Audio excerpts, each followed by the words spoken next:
Moi, je suis passionné de l'agro-business. On est dans une petite ferme d'élevage de porc.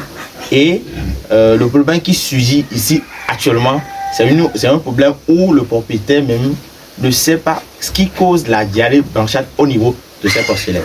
Alors là, si vous êtes intéressé par nos vidéos, si vous êtes nouveau, abonnez-vous et activez notre cloche de notification et on suit. Pour ceux qui ne me connaissent pas, je suis Dassis Tounou, apprenant de formation, technicien sur le terrain. Alors sur cette chaîne, je vous parle de l'élevage de porc, de l'élevage de volaille et surtout de l'agriculture. Voilà.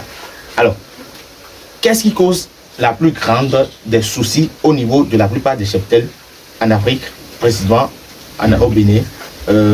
C'est un mauvais état de construction des bâtiments.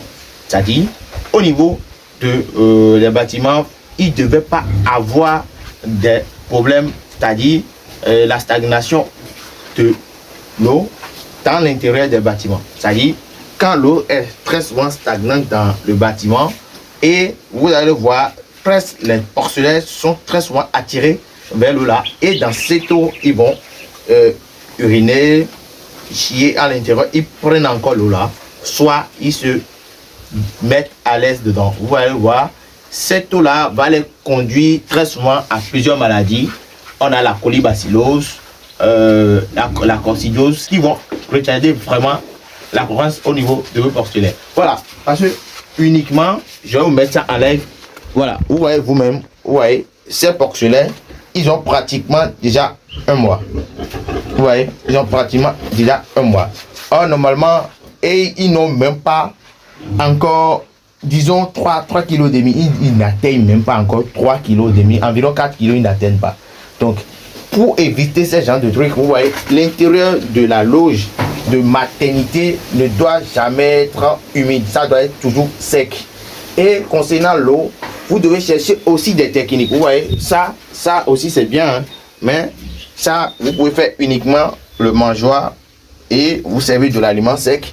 Et dans l'aliment là, à ce moment, vous devez éviter à ce que, au moment où la mère mange et dans la même âge, les petits ne puissent pas avoir accès à cela.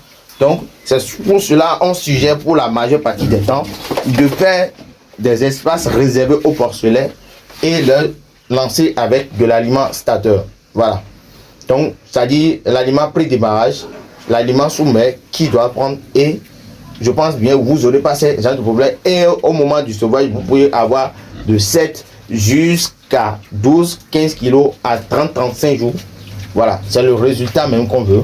Et vous allez voir, vous allez plus gagner dans l'élevage, dans votre secteur. Voilà, c'est de quoi je parle en question. Vous voyez, là, l'eau, là, voilà, l'eau là. Vous voyez, quand il y a l'eau comme ça, c'est pas bon. Donc, c'est un truc qu'il faut vraiment éviter dans l'élevage de porc. Voilà. Donc, c'est juste un petit partage de la journée. Mais s'il y a ce genre de tours, ne vous inquiétez pas. Il faut juste les corriger, juste avec certains produits.